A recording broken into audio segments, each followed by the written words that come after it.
going to connect with me? Are we going to connect? Ooh, I think we're live on Facebook in all of the spaces. Let's see, Katie Gall. Oh, it says meeting is now live on Facebook. And let's see if she lies like she's been lying all night in Mercury. Well, I mean, that looks different on my end. Oh, we're live. I see our faces gleaming. Okay, so now I'm gonna share this out to my personal page. Share to a oh, how do I do that though? Let's see here. There we go. This is just freaking fantastic. All right, so if at first you don't succeed, try and try and try again. We are live and in color with my beautiful friend of many, many years. And I believe that in a world, and I'm going to lead with the heavy. We've been talking about, we've been preparing for this moment for like the last 45 minutes, and so true. And then Mercury retrograde would not let us prosper. No, it did not. It did not. It was like, no, thank you. It was a thank you next, right? But here we are, and we're finally live. And I am going to lead with the heavy by telling you, dear Katie Gall, that I really believe that love can build a bridge. Yeah. And I believe that while there are lots of things to atone for and a lot of tough conversations to be had in our communities, like close to us and at large, I believe that when people get together face to face like this, for all of the ills in the world, we are somehow healed by it. Yeah. I think that we so often, especially with like this social media thing, we forget that it's people on the other end. And like half the shit that we say to each other, am I allowed to swear on this? You absolutely are. You absolutely are. Half the shit that we say to each other on the internet, we would absolutely not say in real life. We would actually have a conversation.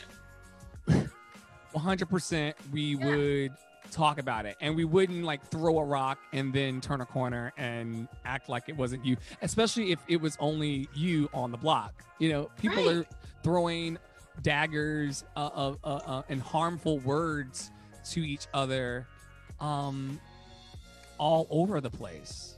Not only to each other, but I think to ourselves as well. Like that's what makes it so much easier to do it to each other. Because we're doing it to ourselves. I'm gonna take this vibe down a little bit for us.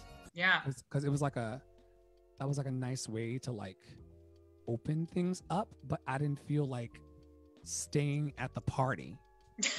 That's fair. Could you hear it? I think I took us away from the party. I tend to do that. No. I'm talking about the music. Like the music was actually like causing like a bit of like a angst in me. Like I was like, are we at the jamboree? Yeah. It was hard for me to stay a little present. But yeah, if we, like you're saying, if we got face to face and pulled it out of the computer screens and just placed it into relationships about anything and everything, it doesn't got to be black mama, white mama. Yeah, no.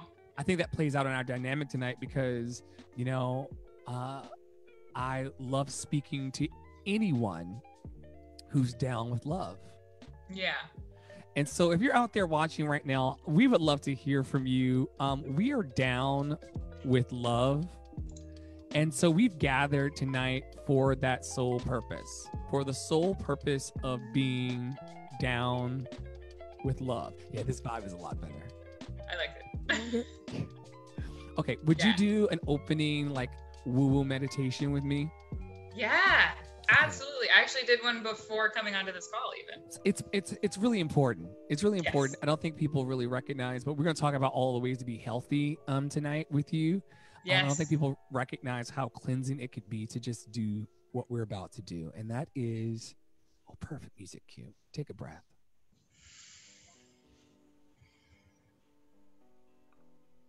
Couldn't have planned it better. That was so beautiful. Look at what coming into the present moment will do for you, friends. just abiding here. It is now 26 minutes past the top of the hour wherever you are on this planet.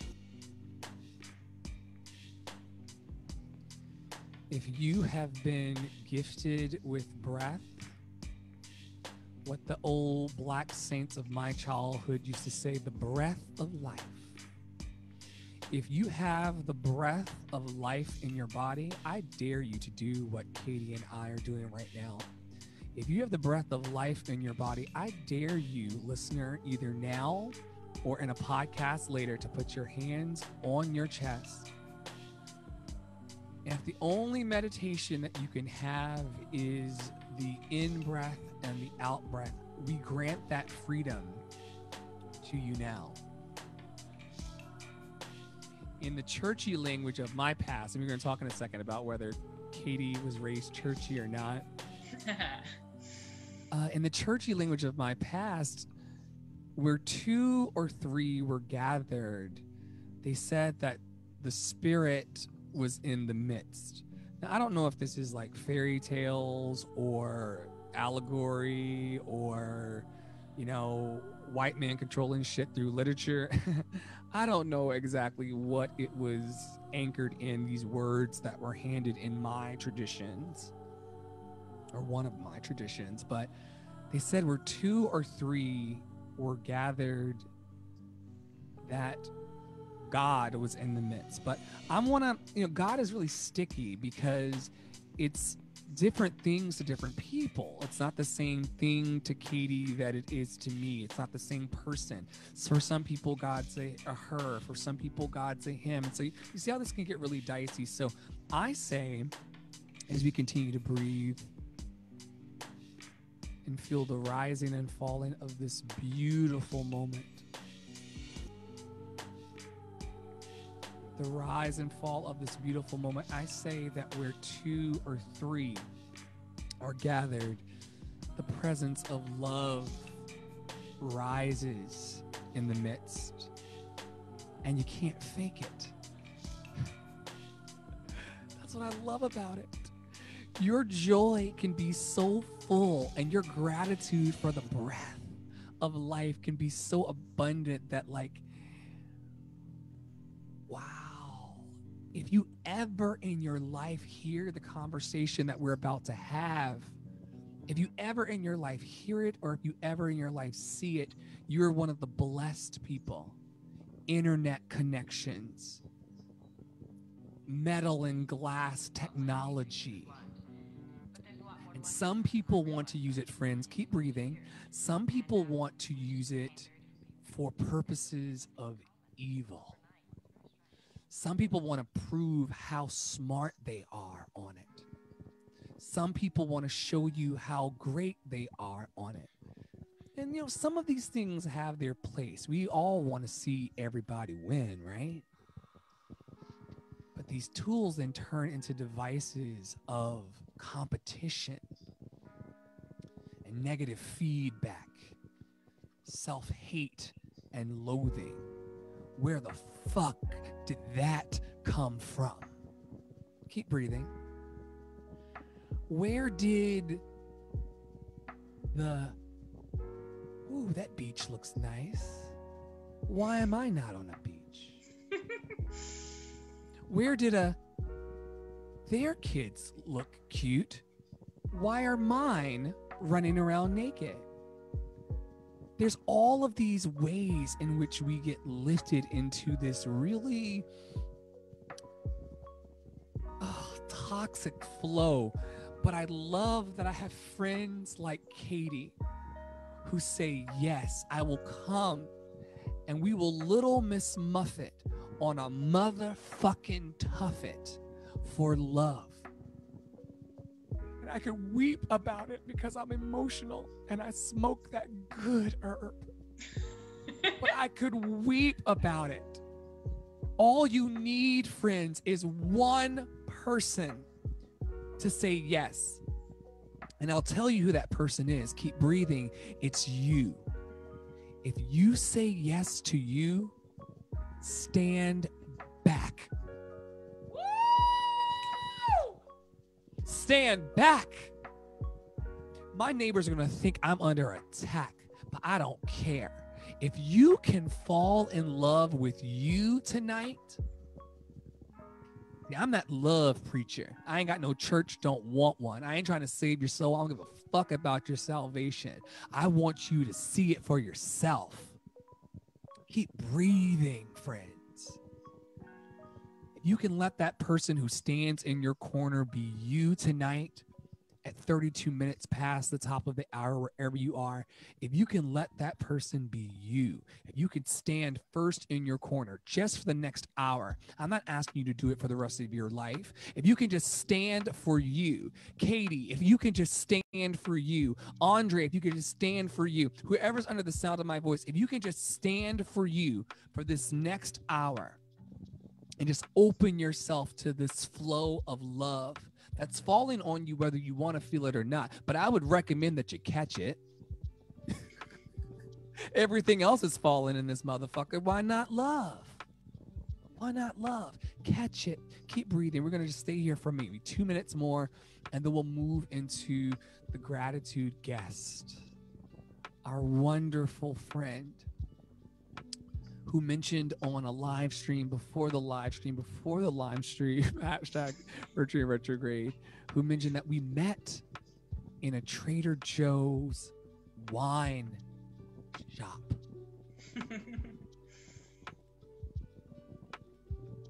Wait, over a decade ago. Mm-hmm. Katie. Mm-hmm. And you know I don't give golf claps or fake tears to white people. You know this about me. I don't have time for the games, but it matters to me, friend. It matters to me. I have no reason to applaud a white lady in public, especially in this climate, but you matter to me.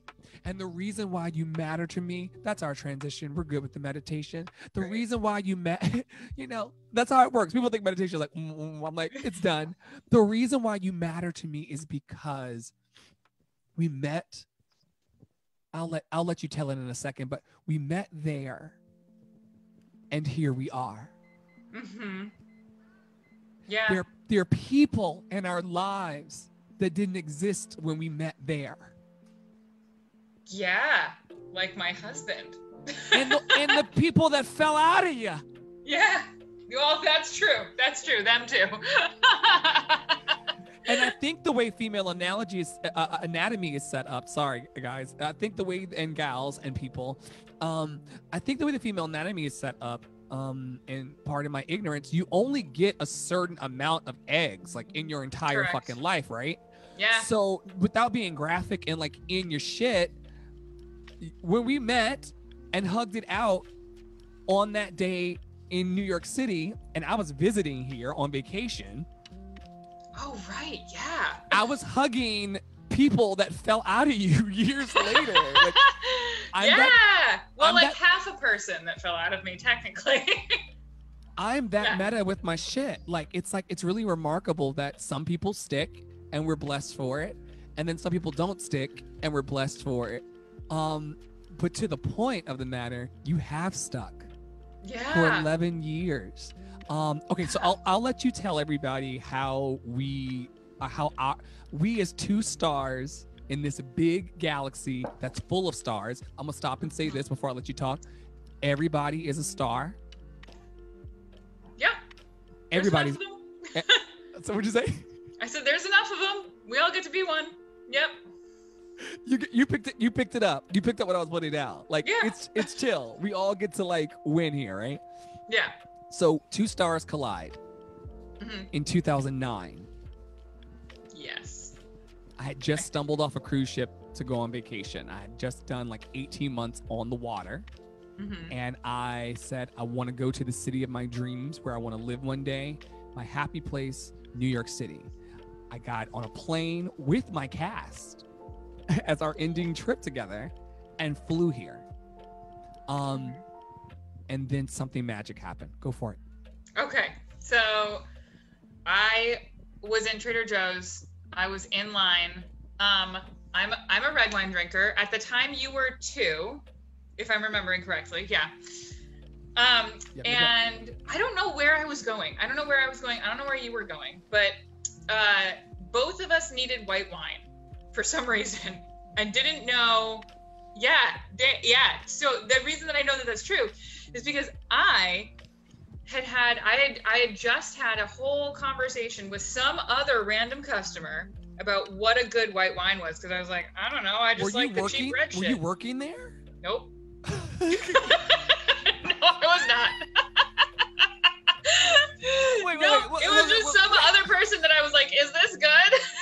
Wait, let me paint a picture. Katie on her afternoon. This is why I want white people to get about their fucking work. Katie had the time as a white lady to stand in the middle of Trader Joe's being a makeshift sommelier.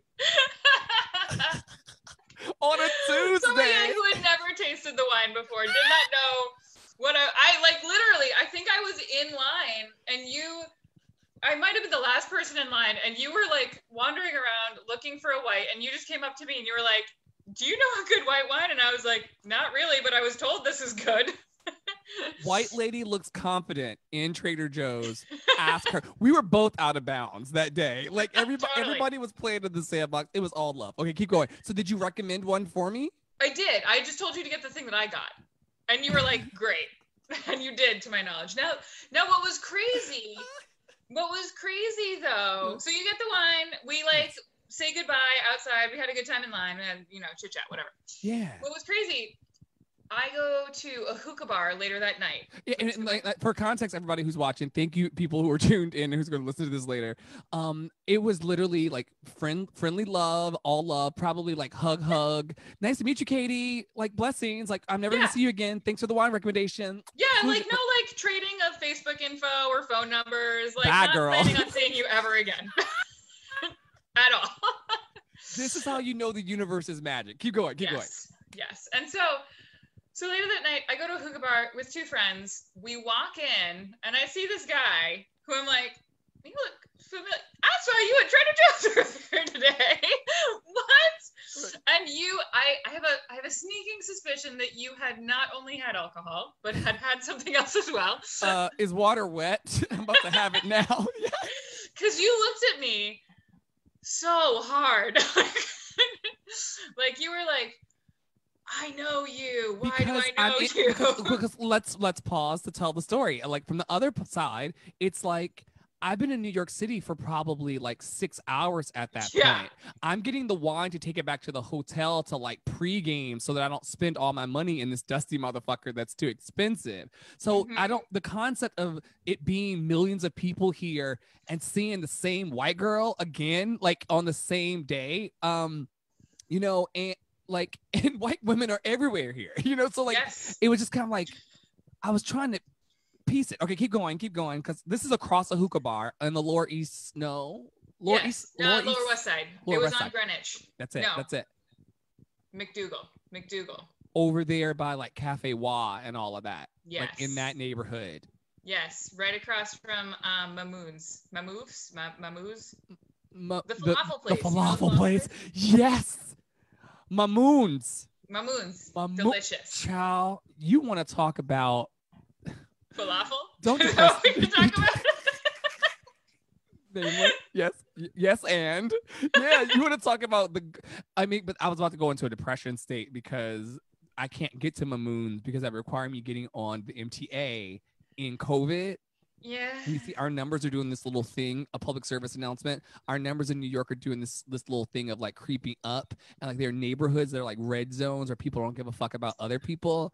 And and then those people that don't give a fuck about other people stumble onto the train with people like me who actually just want Mamoons. And then for a falafel, a motherfucker dies. Don't die for a falafel. There's probably other falafel near you. Make it make sense. Honestly, I don't know that I can make it make sense.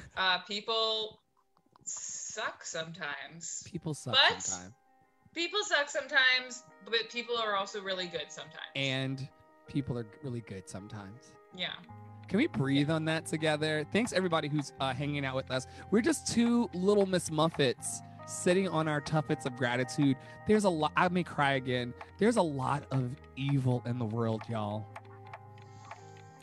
hear me when I say this, and this is not for the flex, and this is not for the gram. It may go back, it may get reposted on Instagram, truthfully, but like, it's not for that purpose. Like, dead ass, there's evil in the world. There are people who are trying to rip the lovers apart. And that really makes me sad, y'all. And so we gather on Wednesday nights consistently, not so that you can hear my annoying voice, yet blessed voice. It's annoying to some of you, but trust that it's blessed. He or she, when she says that it's blessed. And so we gather to remember that blessing and to talk to friends who want to just remember that blessing. Welcome to the Good Report. Welcome to the living room. Welcome to a space of freedom. I want to borrow from my friend Jillian Page, who got married last weekend. You are full, you are safe, and you are enough. Right now, I only push live. I only restart the live like we did tonight 3 fucking times. I only do all of that so I can share with you what I'm hearing the other birds in the trees tweet. I'm hearing them tweet that you are full, you are safe, and you are enough. And I'm just passing it on. Katie, you are full, you are safe, and you are enough. What you got to say? Honestly, just thank you. That's the thing that just came to mind. I was like, oh, yes. Because I think, especially in the work that I do, feeling enough. Tell people about the work that you do. Yeah, sure. So one of the things I do is I teach voice. Cool. The thing that I'm more and more interested in is... Wait. Why is voice like that old thing? You can we talk about it? We can talk about it, sure. Okay. It's what I've been doing for a very long time, and it's good, and I love a lot of aspects of it. But I want to help people on an even deeper level. And so that's why I'm a health and life coach as well. And you said something earlier during the meditation. Shoot, what did you say? Something about being allowed to love yourself. Yeah. Or finding love for yourself. Permission to love yourself. I'm not sure if I said it that way, but yeah. It's something along those lines. Standing in your own corner first. Yes. Being first in your own line. Yes. The way that I put it is you have to be you, and pretty much only you, unless you have young children, have to be the middle of your bullseye. Yeah. And that's not, I will say that's not mine originally. That's a business coach's. Of course. And it's a fucking bullseye. I mean, she didn't make that up. Did she invent that shit? She didn't make up bullseyes, but she's got a whole thing. That's why. But you have to be the middle of your own bullseye. You have to be the center. And if you're, and that's what a lot of my work ends up being, is teaching people how to move away from the shame that has pushed them out of their center. Say that one more time and say it more. Say it gently. Yeah, I help people. You don't have to say it gently. Yeah, well, now I'm like, shit, what did I say? You said you help people out of the shame. I help people deal with and manage the shame that has pushed them out of the center of their own bullseye in such a way that means that they don't take care of themselves anymore. There's a shame that pushes them out of the center of their bullseye, so they don't take care of themselves anymore. Because other things have gone into the middle. Say that one more time. Because other shit, if you push yourself out of the middle, then it's still going to get filled. It's still the middle. It's just filled with other stuff that doesn't necessarily help you or feed you or make you feel good. And so tell me about the shame part, because you help people get themselves out of the shame. What does that look like? It sounds very Brene Brown-ish. It sounds very I love her, so that's not super surprising. Okay, cool. It's predominantly. What's your take? Well, I work a lot with body shame. I have a lot of people who come to me wanting to change their body in some capacity. And what we end up discovering, to be perfectly honest, frequently the changes that they end up making, they end up happier, but it's not the original change that they started with. Meaning they came to fix the outside, but they came to fix the outside, and they realized that there's something inside that's not working. Yeah, and that's the shame piece. Yeah, what it looks and feels like to pressure wash the inside of the house. Can we riff on that for a second? That feels juicy to me. What is pressure wash? Because you're a holistic coach, right? Like that is your thing. That is your crunch. You're like, the fact that I could sing is just a side gift, honey. That's a side hustle. The fact that I could sing, I could teach you how to sing. Well, the singing, that was the original plan until I realized that I really hated New York City. Wait, well, I didn't know that part, because you did disappear. You changed location. I saw it happen on Instagram, not Instagram. I think this is pre-Instagram. So I saw it happen on Facebook, and I was like, yes, she had a whole new last name and she left the city. What did New York do to her? It was not my flow. It was causing me, just being in the city was causing me so much stress. I grew up in New Hampshire. And you were here as an artist. What were you doing here? You were here pursuing. I went to NYU for vocal performance and vocal pedagogy for my undergrad and my master's. And what was, if it's not, it's just the truth of life. What was the goal? What was your outer that you wanted to see? Yeah. So it depends on when I originally came, I was going to be on Broadway. Yes. Obviously, right? Obviously. Everybody, because everybody makes it there. Everybody. Every single person. Every person. You're the weirdo that's ever tried. Everybody. Can we stop the bullshit, please, on the love of God? Keep going. Keep going. Well, this is the other thing that I end up talking, because I work with a lot of performers, and this is what I end up talking about is like, you can have theater in your life in a way that does not equal Broadway and be perfectly happy and be paid well and like live a full and vibrant life without being in New York City, without being the Broadway person. I know Broadway people, they're lovely people. You're one of them. Like I'm one of them. And I'm telling you, it sucks to be around that much competition. It sucks to be in that space all the fucking time, where the next 5'8", 150, I'm fudging that number, pound black dude is just the same as, I could name 5 of them, because we're always in the same audition rooms, and that's only until the other 20 come. 5'8", good looking black men. Of course. So many of them, and yet we're all vying for that slot in the one black show that season on Broadway. Can I get a witness, anybody? Did anybody come to talk real today? This is keeping it real with Katie, right? Okay.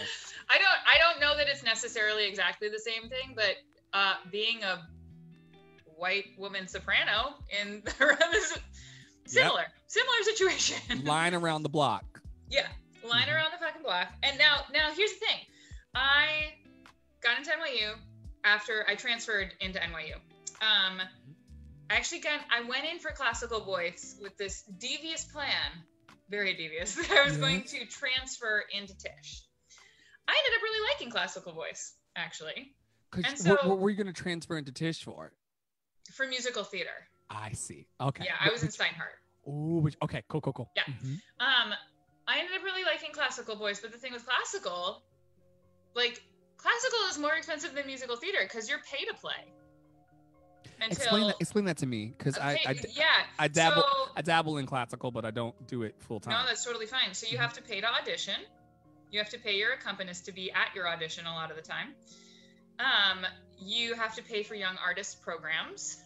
For musical theater, you leave school and you're auditioning. You have to pay for shit, obviously, but like you're going to auditions where you can just be at the audition. It's a cattle call, but you can be at the audition. Because you're in school and they build this in, so that's a leg up too. That's a leg up. Well, and it's also a matter of in classical music, you're expected. There's an aging period. Oh yes. The shit falls out. Especially, and I say this with all the grace in my heart, you're the clinician in this, but particularly for female vocalists, there's so many things. I shouldn't even be speaking to this. You should be speaking to this, but I'll put it this way. I've heard as a student of voice myself, I've heard that even having babies and things can shift a woman's voice classically and beyond. A lot of things, and I mean that like it can do that for musical theater too, certainly. Yeah. Sorry. Yeah, you're like the musical theater babies change shit too. Okay. No, but I mean, yeah. Well, when talking about having babies, yes, all those hormones are flooding your body, asking for fluid to go everywhere, including in the vocal folds, so they get really heavy, and for me personally, for some women, it's fine. For me personally, it sucks to sing while pregnant. What was singing while I didn't even wake up this morning? I told you this is the magic of our moment. I didn't wake up this morning thinking I would be asking, what's it feel like to sing when you're pregnant? To you? Yeah, hard. Just like,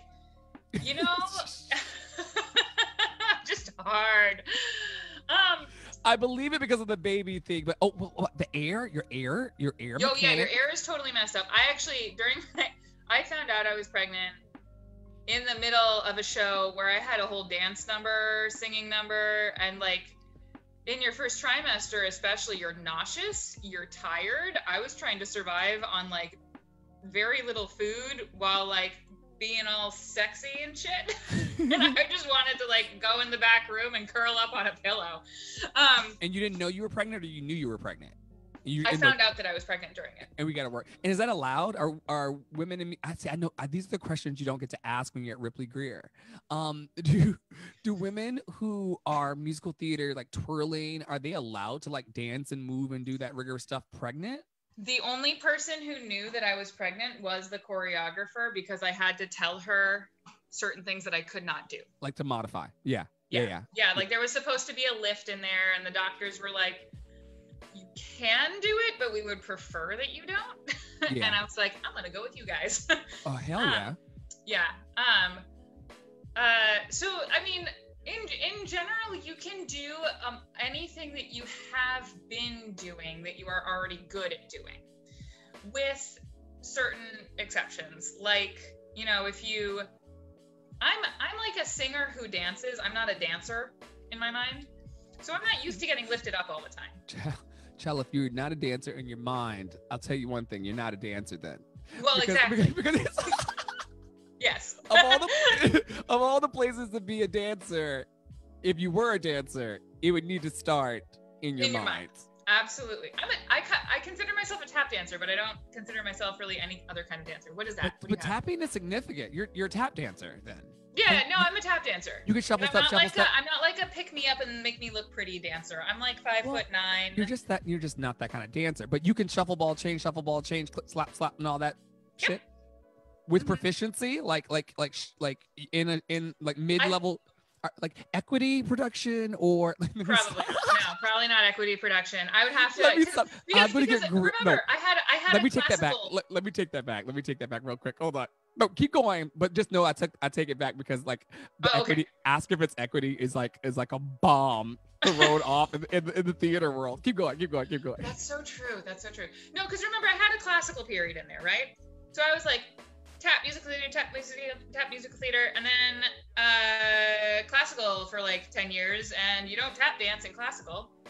So I didn't really focus on it for a very long time. Had I been focusing on it the entire time, I probably would. There's no aria like burning the floor up. Oh, that's an idea. We shouldn't tell anybody about that. Carmen, maybe. Carmen does it, but not with tap. More with tango. Ooh, okay. Let's not talk about that anymore. let's Okay. talk about that like behind the scenes, because I would love to like Can we talk whiteboard about the that. space towel on your head? Yeah, 'Cause I this love is it. this is yeah, it's got oh yeah, I but love it. but it says I Oh, I need need my my space. Oh, yes. That is fantastic. So, it's cute, but it's still antisocial, like me. Like it says come closer, but also step back. You know, I turned on the AC in here because the lights that I'm under can get like intense in my home studio, and so I gotta chill. And then there's like there's this thing that I'm not sure if you heard about. I'm being facetious. I'm giggling in my voice, but I'm not being facetious. There's this thing that you may not have heard about called respectability. Yes. Have you heard of this? I heard of respectability. Okay, good. Okay, so I'm not trying to mansplain or anything like that. I just want to make sure that we're Well, thank you for that, because frankly, we're tired of it. sick of your shit, right? I'm Sick of your shit. sick of your shit. So there's this thing. What? Oh, I forgot the word. What is the word I said? Respectability? Yes, there's a thing called respectability. Cue line. So there's a thing called respectability, which says that as the leader in this organization called Love City Arts and on this show, I need to be perfectly polished. My eyebrows need to be on fleek. My hairline needs to be laid. My beard needs to be flawless. That's what I need to be. That's what I need to do to be taken seriously. Also, to be taken seriously, I need to sit here in a refreshing cold, but a little chilly cold. And I need to sit here and just feel the whole chill of it and just be like miserable so that people can find me respectable and like me. Well, I'm over here in pajama pants. I don't know. You didn't give me the clue in about respectability. I'm over here in pajama pants, drinking some whiskey with cherries in it. What kind of whiskey? Name drop the whiskey. I love a good. Makers. Is it? Oh, Makers. Are you doing it like on the? How are you taking your whiskey? So here's what I do. I don't know. I'm gonna move my camera. Can you Of course see you can. Cherries. Okay, so I take frozen cherries from Trader Joe's, because Trader Joe's will be a theme in our lives forever. Forevermore. Forevermore.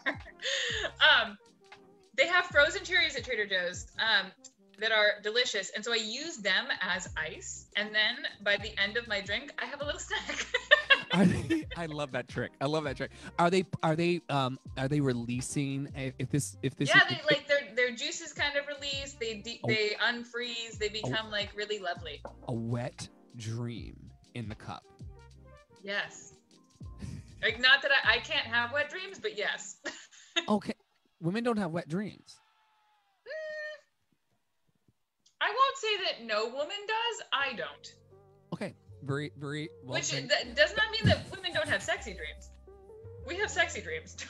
But women don't have. Someone let us know in the comments. I'm not sure if I can even see the comments. I don't know if I came in here on the right side of life, so I don't even know if how to see the comments. But y'all let us know in the comments if women can have wet dreams or not. I gotta say, this is not the conversation I prepared for. Oh, well, we could talk about that too. No. I like this conversation. It's just like never in my mind would I have been like, this is what we'll talk about. Well, of course. We were talking about the fluid on women's vocal cords in pregnancy. Like it's connected. I think the magic. Someone said something. Oh, Katie was talking about singing while pregnant. Can we get back to that? I'm sorry, Lamont. My bad. Lamont who? Lamont Watson. Do you know Lamont Watson? I know Lamont Watson. And for some reason now I can't remember his last name. I'm an asshole. Look it up. Yes. My okay. Lamont. It's your Lamont talking shit to me. Lamont. We went to school together. Lamont, you gonna come up in here, bruh, and talk shit unto me? Is that what we're doing today? No, Lamont's a good person. Lamont's good people. No, I'm not coming for Lamont. I'm not for real coming for Lamont. Like, no, H Lamont, and waiting for you, Katie, to be a friend, to be like, no, like we're not gonna be like Lamont can stay. Lamont says Katie was talking about singing while pregnant. Can we get back to that? I love when an audience tells me what they want to hear. Yeah, keep telling me what you want to hear in the comments. Real. Okay, so you're singing and you're pregnant, Katie. Go. Yeah. So what happens in like first trimester is you get super bloated and everything sucks in your stomach, right? So your breathing just gets really funky. Now, obviously, as you go through pregnancy, baby gets bigger and bigger, so your breathing just kind of keeps being funky. Additionally, you have to be, because your vocal folds are swelling, are getting more and more swollen, you have to be careful about over singing. But at the same time, it feels, again, this is my experience, and I know that it's a lot of other women's experiences, but there's some women who are just lucky. And they don't have to deal with the shit. You have to be careful because it feels harder to sing. Everything just feels, you know, when you wake up and you're just off vocally and everything just feels heavy. It's like that every day. Yeah, where the fluidity of moving and the dexterity of the voice is just not as malleable. It's like, it just doesn't, that muddy feeling. Kind of. Like you can certainly get yourself warmed up and you can get yourself into good voice. Yeah. But it's just always a little bit more work. It's just always a little bit more work, and so you have to be really careful that you're working from a place of what the term that I'll use is good support. Yes. Rather than ending up pushing. Yeah. Fully filled 360. Yeah, and like literally, like baby, like my most recent kid, his like feet were like up under my ribs, like in my lungs. Absolutely. So like if you think about like your normal ability to breathe, absolutely not. No. Absolutely not. Pass me by, Lord. Pass me by. Does that answer that, Lamont? What else do you want to know, Lamont? Hi, I'm so excited that you're here. Also, he says hi, Katie. He loves you. Y'all love each other. I love this. Feet in your rib cage does not sound like a good vocal day. It's just kind of not a good day. The third trimester is really just a waiting game of like, dear Lord, can this child please leave? Can it leave now? Wow. Yeah. Tell me about what it feels like for you in 2020 to be a mother. I'm if that's not too heavy. No, that's fine. You know, I'm weirdly lucky that my first kid was born 2 months early. And so that, strangely, that was a much more traumatic experience than having a child during COVID and during 2020. You're saying having a preemie. Having a very preemie. Mm-hmm. He ended up in the NICU for 4 weeks and 5 days. So I was living at a hospital for 6 weeks total. So that was a much more traumatic experience than COVID. So when everything shut down and I was like, oh, all I have to do to keep my baby safe is just keep them at home. Okay. Like, deal. Like, done. Been there. Done that. That being said, I would say the hardest thing for me, actually, as far as 2020 COVID having kids is, this is not true across the board, but generally speaking, if you are the woman in the relationship, you're the one who, if the kids suddenly have to stay home, you're the one who stops working. Well, under the patriarchy. Correct. Yes. Under that bullshit. Correct. That's how and that traditionally... is not, and I do know people for whom that is not how it works. Like, I just want to throw that out there because it's harmful for some people who maybe that isn't the best move. You know what I mean? Like. Oh yeah, totally. Okay, so keep going. I just wanted, Yeah, definitely. But especially as like the woman who was about to have the baby, who was about to be the breastfeeding woman.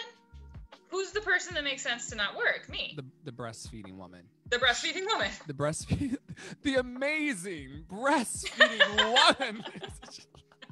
She's just sitting there with a remote control, Every once in a while, she just squirts into the audience. You can do that. Isn't that fun? You can squirt your breast milk? Yeah. How far? I haven't tried to go very far, but I have absolutely, like, if my kid like pulls off suddenly, he'll get squirted in the face. Oh, easily. Wow. Out of you. Out of me. Wow. So talk about wet dreams. That's where it happens, actually. For the baby. I love it. Listen, okay, so there's some things that we want to hit and talk about tonight. This is just, I don't know how you feel about it with your whiskey and your frozen cherries over there, but I feel fantastic about what it means for our collective future to be able to continually build community by just jumping on lives and just bridging the gap with love. I think it's something that should not be a radical act, but it is. And this is just a little divert for a second. I want to encourage anybody who's listening to this now or will listen to it later.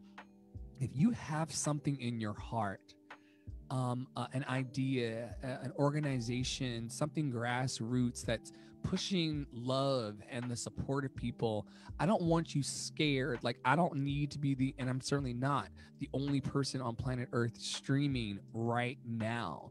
If you feel inspired, I don't give a fuck about a follower. Because we're all teaching each other something, right? All the time. So if you feel compelled right now to leave, and people aren't saying this, people don't want to say this out loud. I'm saying it to you. If you're so inspired in your dream that you need to leave this live right now, listen to it later in replays, But if you need to leave this live right now and to go live and love on someone, I dare you to do it. And I don't care if the viewer drops to 0. I want everybody who has a magic inside them, and that's everybody, to be putting that light out in the world. We need this kind of moment. Tell me about your practice and how people come to you and how you said they leave with, well, I said they leave your practice with a internal pressure wash.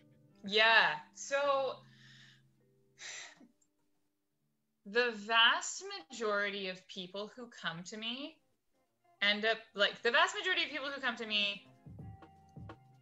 want to be healthier.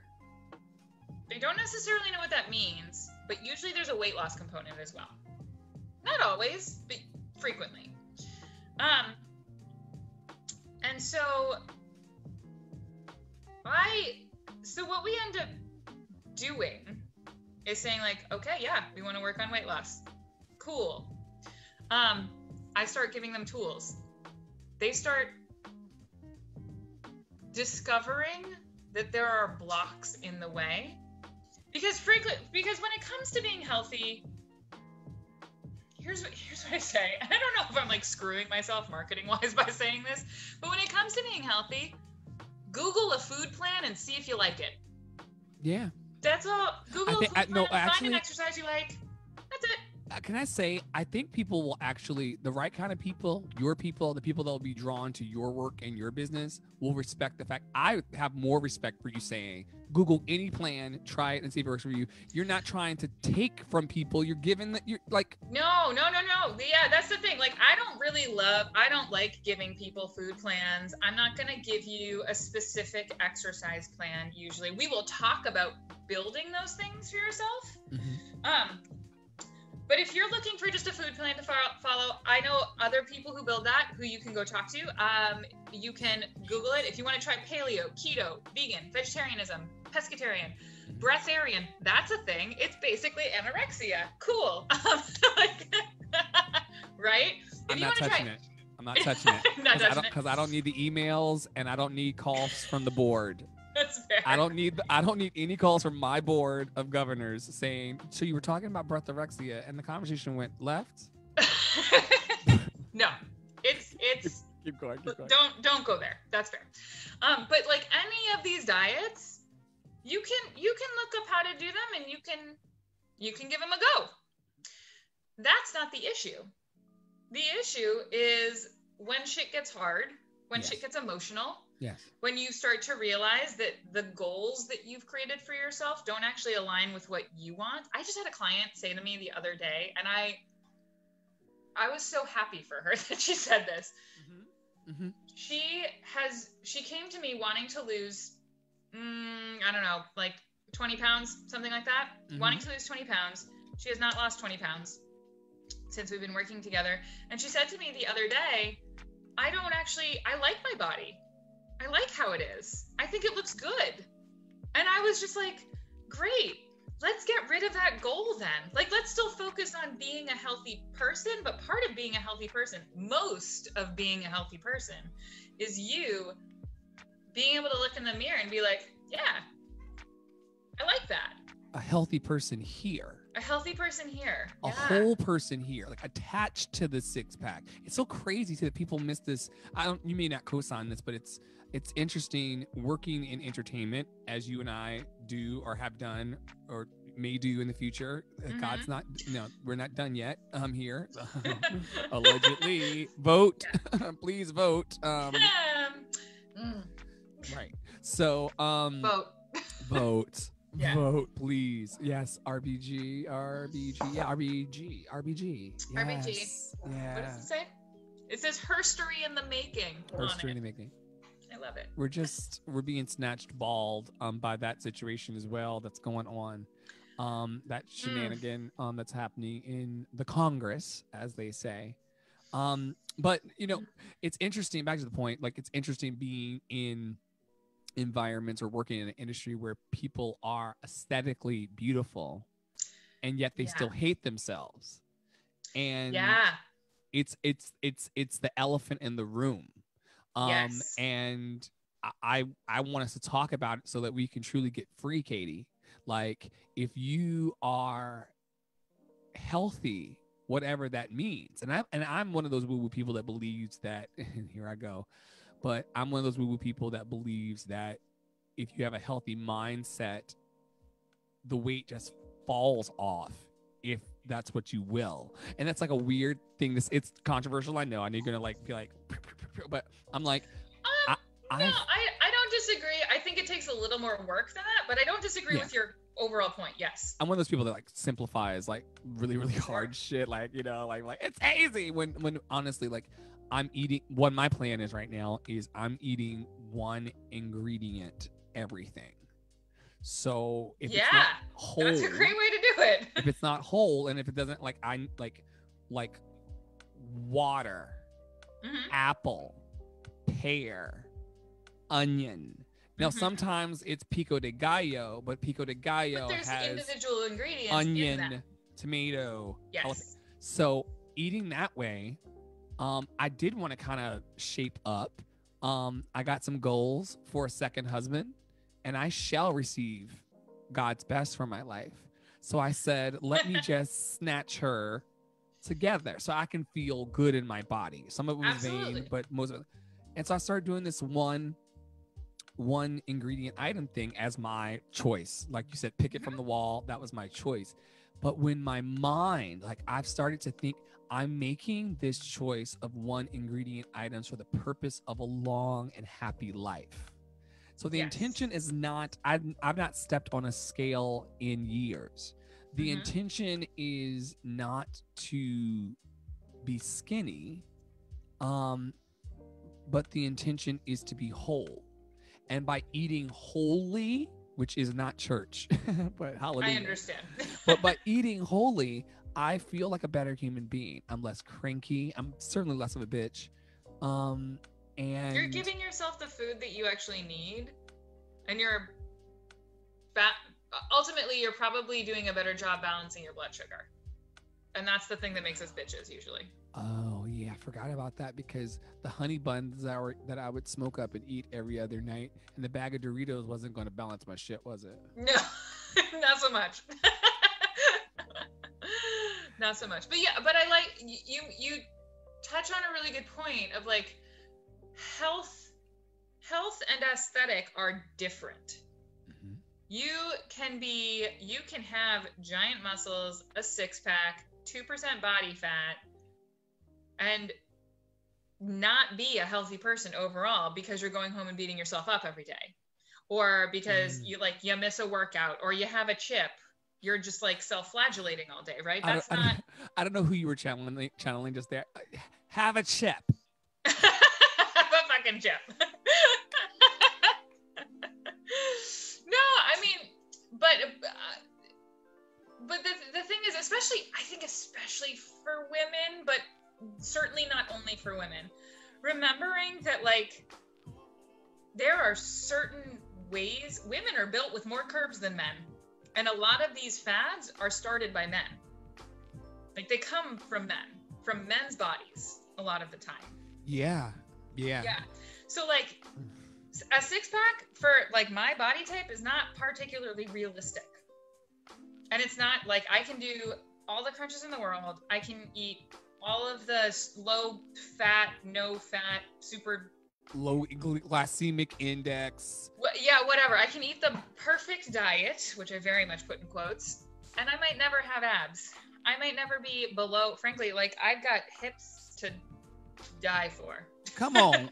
Bless your husband. Bless your husband. That's my husband. I'm probably never going to be below a size 8 or a size 6. So like trying to be like the size 2 Elsa on Broadway? No. Doesn't make sense. Doesn't mean doesn't I can't make play sense. Elsa on Broadway, but right. Yeah. I want to see a creative future for us that includes everybody. You know? Yes. Like where it's like, you know, she can sing. Let's let her sing. I'm obsessed, Katie, with well, I can't talk. We'll talk about it after. But I'm obsessed with this theatrical concept, and I'm wanting to like cast just regular people, like schmegular. I want to do something. My hope in life is to create theater that is Broadway budget and Broadway level with regular the fuckers. I'm no step and repeat, no red carpet, no crazy, after party. And I've lived all of this. I've closed the show and did all the things on rooftops. All the things, Jesus. Love a good New York rooftop. I've done it. Yes. And still, I would rather do it with super talented, regular schmegular people. Yeah. Because I think Come on. What's bubbling? I think if you're a regular schmegular, I like that term.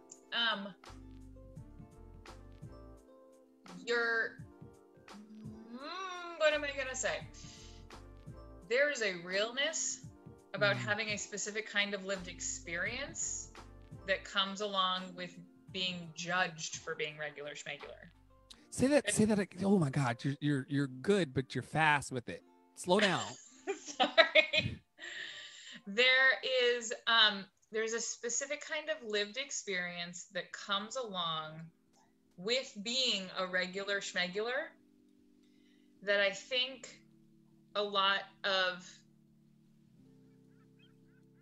people who are in performance who have never been that don't understand.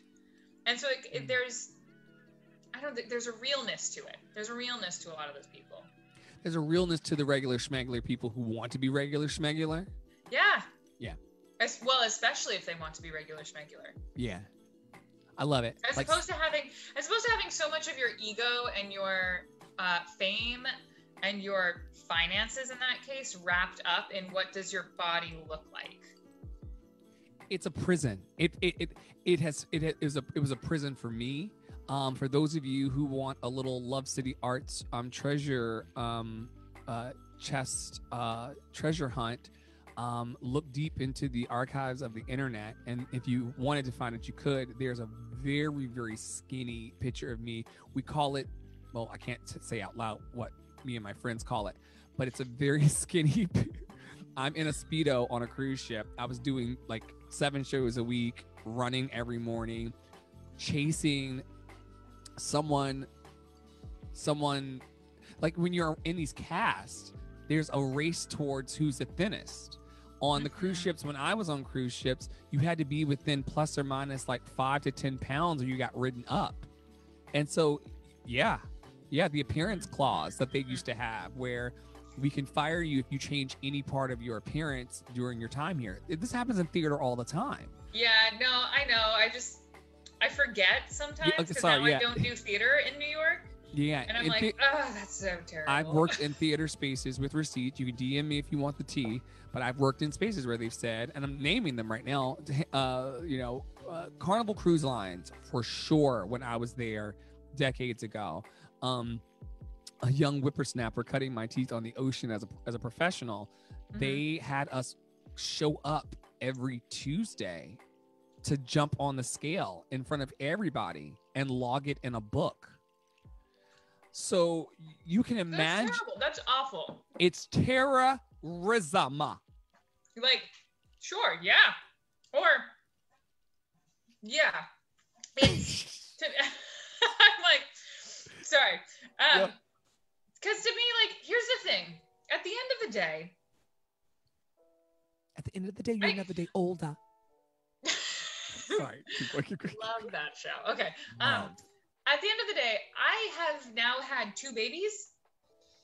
I am 20 pounds heavier than I was prior to having 2 babies. And beautiful. And no one can tell.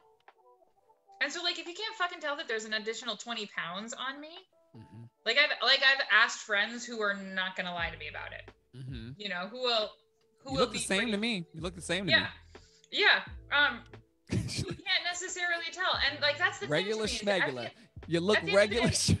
Yeah, right. If you're fitting into your costume and you can't fucking tell, who cares if you gain 20 pounds? I wouldn't fit into my costume right now. But I just had a baby. That's not the point. And you're allowed to be in the body you're in, which is the whole point. And I think what we're getting to and what you've been pointing to and what I've been pointing to is the fact that these rules that are made up are prisons. And they can really keep you super, super trapped if you're not careful. Yeah. They really can. So yeah, what does it look like to have, the office secretary as the lead in a show? But like, I'm not talking about community theater. I'm talking about, this is a person of noble heart who says, I love singing so much and I think that I'm a Grammy award-winning talent. I'm not talking about like someone who says they're a Grammy award-winning talent and we know like, what girl? Like, no, they need to actually be talented, but giving those people who have done the work. They've done the work. Right? And the only thing that's kind of maybe not the only thing, but like the thing that's getting in the way of them getting a foot in the door is a table full of white people. Yeah. Wait, what did you say? A table full of white people. Yes. And the things you were going to say, but we got to start there. The only thing that's helping them. Oh yeah, no, absolutely. A table full of white men. Although say this. Asking me if I read the show that the black lead was in. Okay, y'all. I'm Xing them completely out of the equation for the rest of my life. If I get to play in those spaces and if I get to do another show at that scale, then God love it. If not, I want that regular schmegular love. And we're gonna like concretize that tonight, like in our energy and in our bodies. What does it feel like to be regular schmegula, but love it and just flaunt it and just be present for your friends and for your loved ones as a regular schmegula? Like how, I couldn't tell you the numbers of a follower on any of my platforms. I'm regular schmegular. Either you gonna fucking get this love or not. I'm doing crazy radical shit over in Love City Arts of like unfollowing everybody on the platforms and only following the people who give that love vibe back. Because here's the deal. You don't want everybody in your bullseye. You don't need everybody in your bullseye. You need the people like Katie that are going, love yourself, friend. and love your body. And that's the kind of person I want to be following. And that's a person I want to follow. Having 10,000 followers just for my ego don't do shit for me when I'm crying myself to sleep at night. No. And in fact, it probably makes it worse. It probably makes it worse because it feels, to me, what that ends up feeling like is like, oh my God, look at all the people who are not caring about this right now. Yeah. Who have other shit to care about, and I know about all that other shit that they are caring about. It's a lot. Yeah. Mm-hmm. It's a lot. Are you affordable? Like, this is not a sales pitch, ladies and gentlemen. Like, Katie's going to be divinely taken care of. So give her your money to her or not, like someone else will. But are you appropriately, can people kind of, you don't have to give your rates right now. I know, sure. But and people can look you up on your website and find out more about you. But is it approachable? I think so. Mm-hmm. That being said, I do have a sliding scale. Oh, see, I didn't even know that. Well, I don't put it on my website necessarily. Oops. Well, there's a marketing tactic behind it. I'm joking. Yeah, you don't. Yeah, I understand. Yeah. Yeah, but I have lower priced offerings. I have like higher priced one-on-ones. Yeah. I actually have a program starting beginning of November called Keeping It Balanced. That is a group program. So that's certainly more affordable for people. Okay, yeah. Good. We'll make sure that it makes it into the Love City newsletter and that you continually let us know what you're pushing, and then we'll push it. Like, it's like, for me. Amazing. Thank you. When love is as easy as a forward button, I don't understand why we're not healed. Like, love is as easy as me saying, listen to this. For those of you who will listen this back in podcasts, or if it's in the fucking time capsule 3,000 years from now, if y'all don't blow this motherfucker up, hear me when I say. I don't think it's good. Well, here's the thing. We're not going to blow it up. We're just going to use it up. That's the problem. Right. Yeah. Because we only think it's like the flip sides of a coin. You do want to be no day but today, #rent, but you also don't want to be like, my grandchildren can't breathe. Oh, someone has a comment. Right. Can you please tell us about Lamont is a better interviewer than me. Okay, so here we go. I love Lamont. Okay. Is he a theater person? A singer person? Yeah, no, we did our grad degree together at NYU. He was in classical voice. He is a fabulous tenor. Just okay, Lamont. Slide on in the DMs, Lamont. If you're a fabulous tenor, I wanna talk to you about it. You got a couple of notes? Or have him on to come and sit in the hot seat and talk about life, and I'm sure. Yeah. Okay, so anyway, let's see, Lamont, so that Lamont doesn't get mad at me.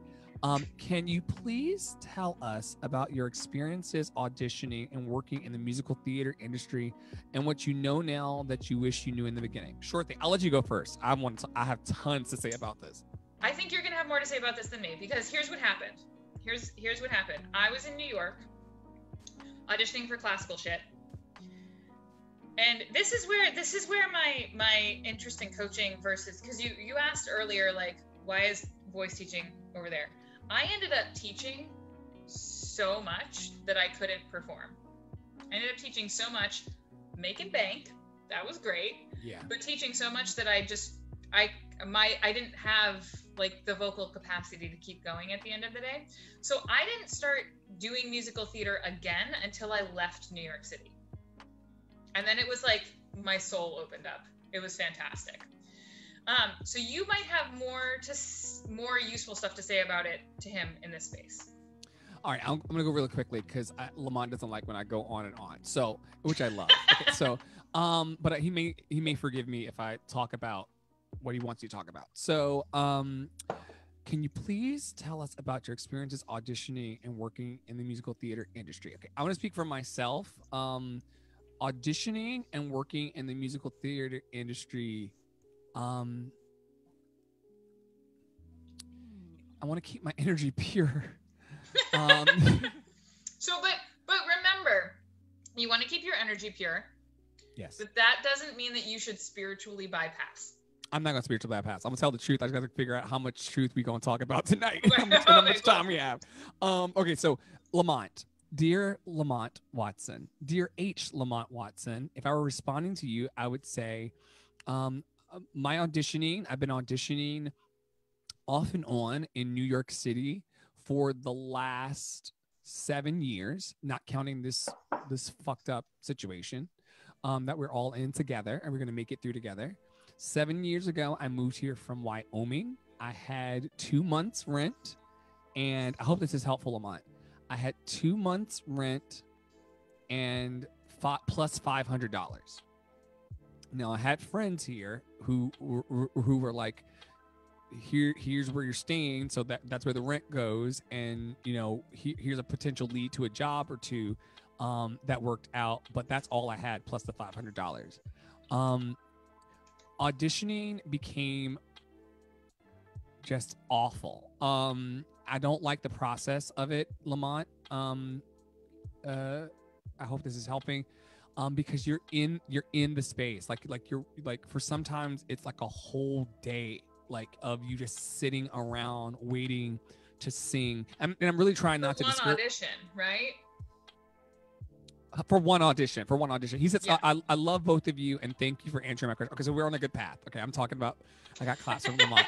I just met Lamont, and I'm trying to impress Lamont. I'm trying to pull you in the city, Lamont. Okay, here's the go. So, yeah, you're in there.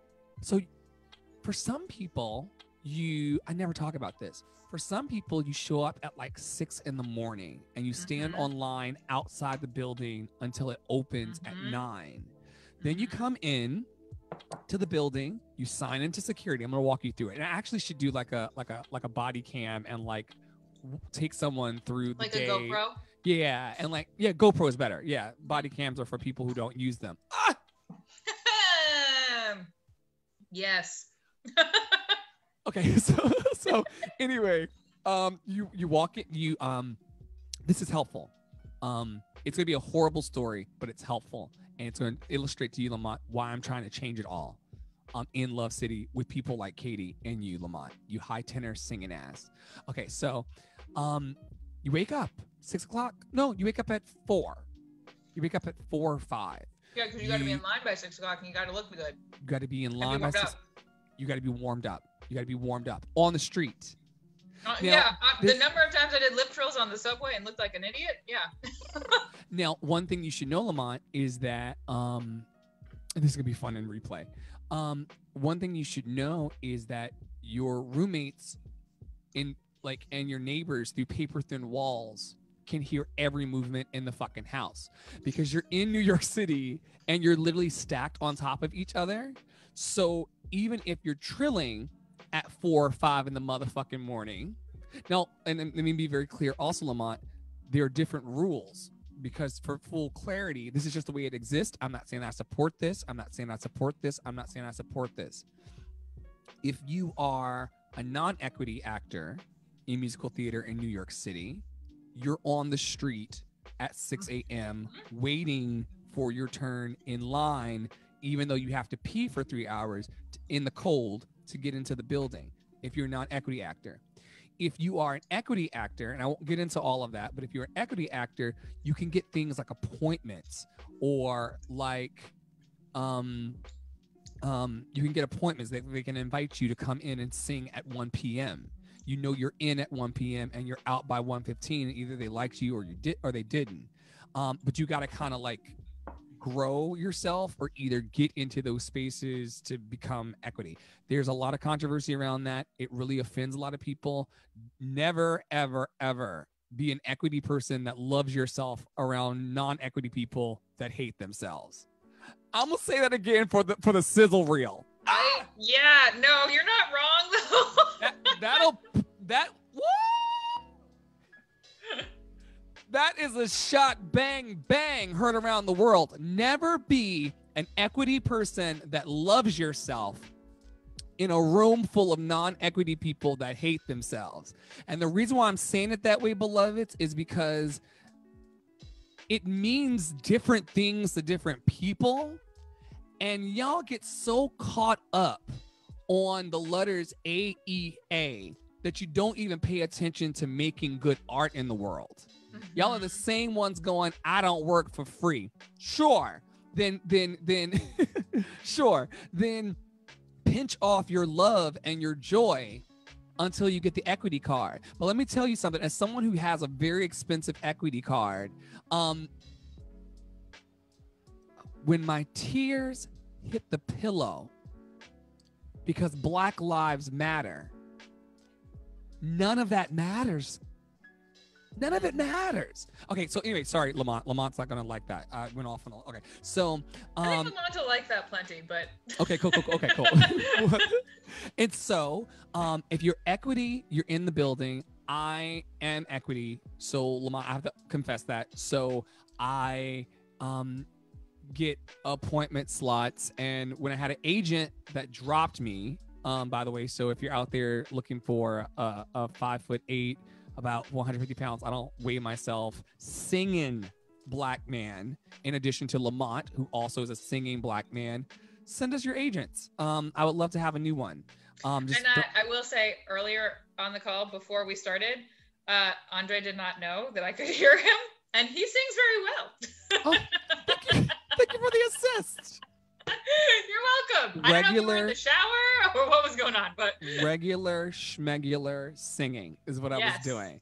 And so anyway, I have loved myself. I'll put it this way. I've loved myself enough and worked myself enough into a place where, whether it's an agent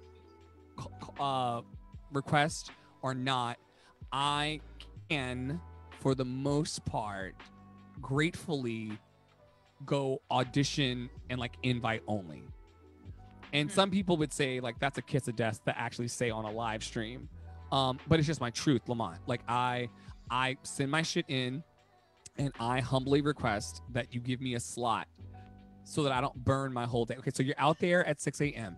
Then you're walking into the building, you're checked into security, you're going upstairs, and they put you in a holding room. Never in COVID would they ever, but they put you in a holding room, right, and you're sitting there against the wall. And then, this is just my experience, then people start acting really weird. This human thing happens in that holding tank, where as the young ladies, and those who present as young ladies, and they these as well, and the they thems, and the gentlemen, everybody's in there for the most part, primping and polishing themselves the best they can that early in the day, or they're sleeping because they know they signed a list to say who they are in line.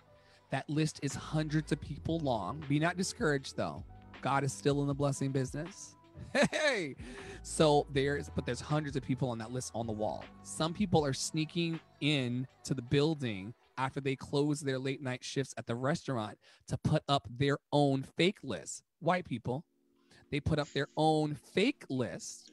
Our white musical theater brothers and sisters, the grandest colonizers of them all. They do on brand. They put on the wall. You can't look. Katie would refute me if this shit wasn't true. But to be fair, I don't know if it's true, but at the same time, I know that there are plenty of white musical theater performers who think that they deserve something that they don't. I love that you place that also in your mask. Think that. Yes, well, I do like my mask quite a bit. They deserve more than it. It was beautiful. It was beautifully executed. I love it. They do. They really do. And that drive, coupled with a little bit of colonialism, Fair. and by some Black people that subscribe to that thought as well of scarcity, they come off their shifts. They don't believe that they're going to make it unless they do this. And they go into a closed building and they put a fake list up on the wall with their names on the top. And then when people come in the next morning after standing in line in the cold for 3 hours, they're now number 30 instead of being number 2. So the game gets played that way, Lamont, in musical theater in New York. But you're in the building, your number gets called, and cattle call, and you just go in. You will sit there in the building for 8, 9, 10 hours, and you will sing in front of the white people for 8 bars. Huh? 8 bars. 8 bars. 15 seconds. 15 seconds of music. Yeah. The hills are alive with the sound of music. Done. Thank you. Thank you. Thank you. And so that happens. So then you get it. So that's the story. And so you do that, Lamont, for several years. You do it, in my experience, because you asked about my experience, you do it so much. You watch people come out of the room and throw your headshots down on the table. You have good vocal days, you have bad vocal days. Sometimes there's phlegm where you need air. Sometimes the voice you had yesterday is not as good as the voice you have today. And, you know, people look at you behind the table and they go, what would you really like to sing? Because what they're telling you is that what you sang was awful and it didn't move them at all. All of this is happening in this room. Even now doing appointment only or invite only for myself. Even when you show up on time, there's still this, you know, hollowness to the whole experience. And then on the non-equity side, or on the people who do open calls or cattle calls, they're in that room and they are puffing up their chest and they're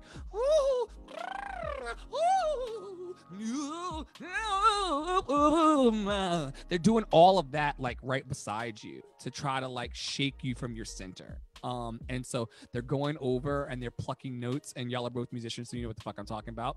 Mm-hmm. For those of you who are not musicians who will listen to this in the replay, because this is an educational experience for us because we're here, plucking in a note means going over and hitting what is another musical thing called a bell tone. Wow, it really is a lot of training. Yeah. So this person plucks a bell tone, which if you said that to someone who was not in our business, they'd be like, why are you carrying bells around? Right. Essentially, this person, this stranger who looks like you and is the same height as you, if you're going in for the same part, goes over and hits a boom, and then goes, yeah, like that. That's what they do in front of you in that small room, and you're forced to sit there and go, "That's nice." Actually, it's better than what I can do. It's actually really better. And in the calls, Lamont, where they give you the sheet music to prepare ahead of time, then they're going over and they're stealing the note. They're getting the bell tone for the note that you got the bell tone for 20 days ago. And it's the note, and then they're singing the part that you're all auditioning for in your face. This is why, and you're very shaken by this because so Andre loves auditioning for musical theater. you're gonna, but no, Andre took back control of Andre's motherfucking life because I told the Lord I went up to the slave house. I went up to the slave house one last time a couple of years ago, and I said, I saw the kids. You know Algonquin. Well, you're not in musical theater, but there's a theater. Algonquin Playhouse? Yeah. You know Algonquin. 20 minutes from where I live? Okay, so you know Algonquin. Yes. High class, very respectable and wonderful and talented musical theater happening at Algonquin. But that's what's happening on the stage. What's happening in the audition is no less than 600 to 800 white children running back and forth as they scream, number 42 to number 52, go over there. Number 62, we're not ready yet. Number 100 through 200, we won't see you until after lunch. Number 500 to 600, we'll see you maybe today. If not, tough shit that you were on the street at 6 o'clock. Take your headshots back if you decide to stay. If you don't want them, if you do want them, then take them. If you don't want them, then we'll trash it. This is real. This has really happened to me. Oh, I know. I had my face thrown across the table. And so I walked up and saw all the white kids running around, Katie. They were like, it's me. It's like Fame on crack. And yes. I said, And I say this with all humility for people who will hear this in the time capsule. I looked at it all. I stepped off the elevator that had no less than 30 people crammed into it trying to get to this Algonquin call like me. And I stepped off the elevator and saw the chaos. It was like a war movie, like just like, and I said, this, and y'all need to catch this because some of you are having these moments in your own life. I said, this is not God's best for me. You actually said that out loud to someone? I love that. But like off the elevator though, like the elevator. The elevator it's so door, true. The elevator door opened. I stepped off with 30 people, smelling their armpits and everything. Get out there into the chaos, and out loud I uttered, "This is not God's best for me." And I backed back into an empty elevator and went back down to the street and went home. And I said, if I do make it to Broadway, and the theater kids don't like to hear me say this because they think that I'm in my ego about it. I'm really not. I'm regular schmegular. But I told the Lord that day, and I'm not even that religious anymore, but I told the Lord that day, love, God, the universe, whatever you want to call it. I said, if you're going to bring Broadway to me, and if we're going to do this thing, I'm not going to do it up there like that. And then, friends, I'd already decided 10 years prior that I was never going to be Beyonce. That had become very clear. And then that was the day that I surrendered my Broadway dream. I said, it could happen. I want to leave the door open for the possibility, but I surrender all, which is something that Oprah said before she got cast in The Color Purple. So I stole that from her, which she stole from a hymn. Mm-hmm. And I said, I surrender all. I'm not going to be Beyonce, and I may not make it to Broadway, but you know what? You know what I'm going to do? I'm going to get my hands dirty and starting something. And see, this is for you, Lamont. I'm going to get my hands dirty and starting something called Love City Arts. There's got to be a way that I can both do these fucked up auditions, but also love on artists who want to be loved on. It's like creative, beautiful booty rubs.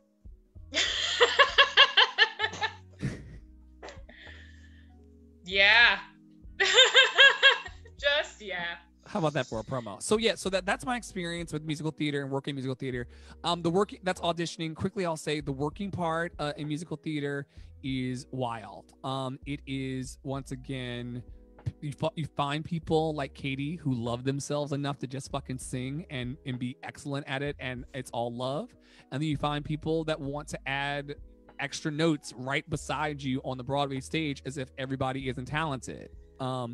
And so you get that also in the industry. I will say that my good friend Yolanda, I'll just leave it at that. Yolanda, who's an actress on television and lives in New York City, is based here.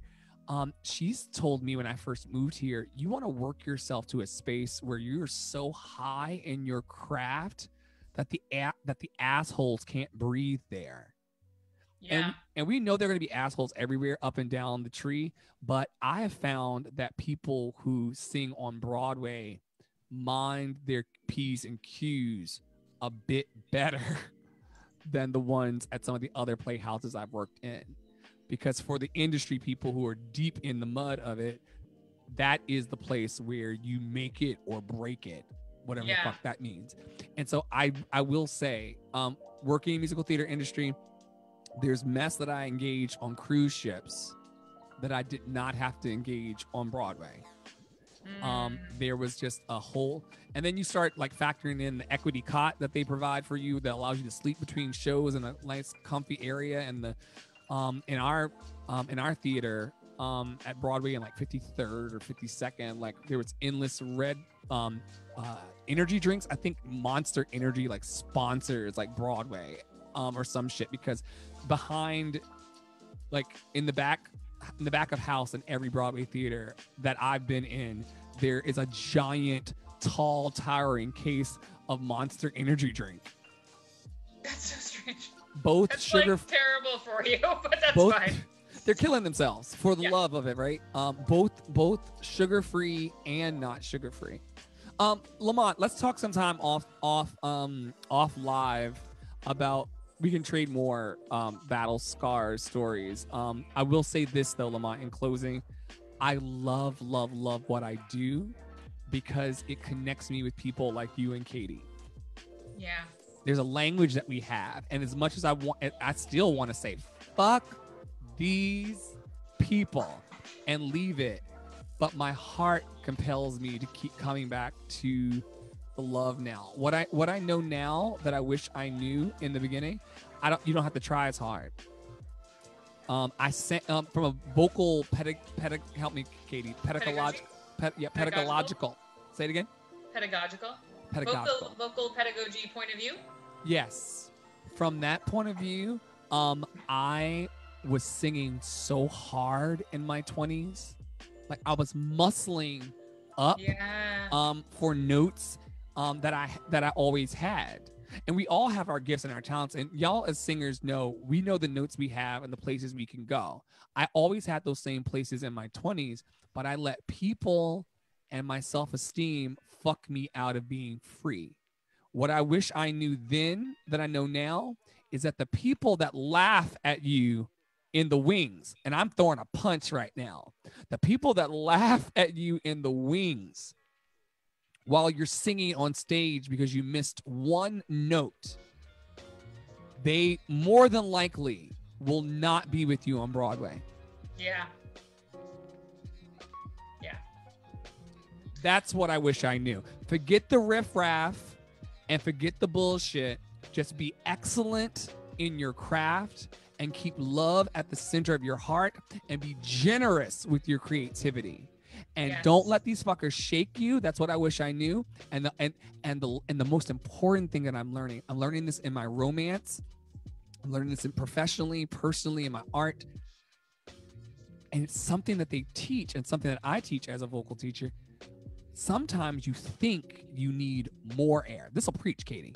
Sometimes you think you need more air to produce the sound, but sometimes you need less air, less effort, to balance the mechanism, to keep it really centered and like here, as opposed to too heavy. That's how I teach. Like too heavy in here, too much up here, regions.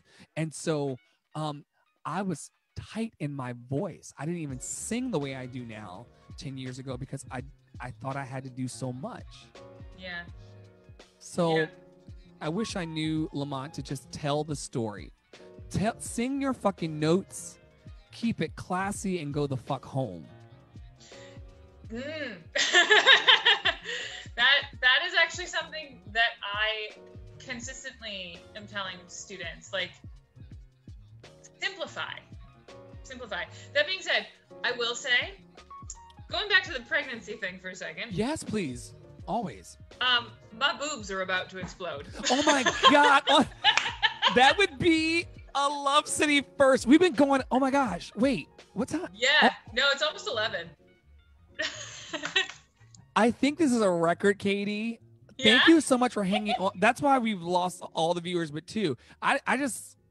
I have loved being here with you. For those of you who are into a holistic approach to your bodies, a holistic, including your voice, but not so much your voice these days, but the whole, as your voice is part of your body. If you're into loving yourself in that way and following really updating, if you're really interested in following really uplifting and encouraging content from one creative heart to another, I encourage you to get on Katie's list, keepingitrealwithkatie.com.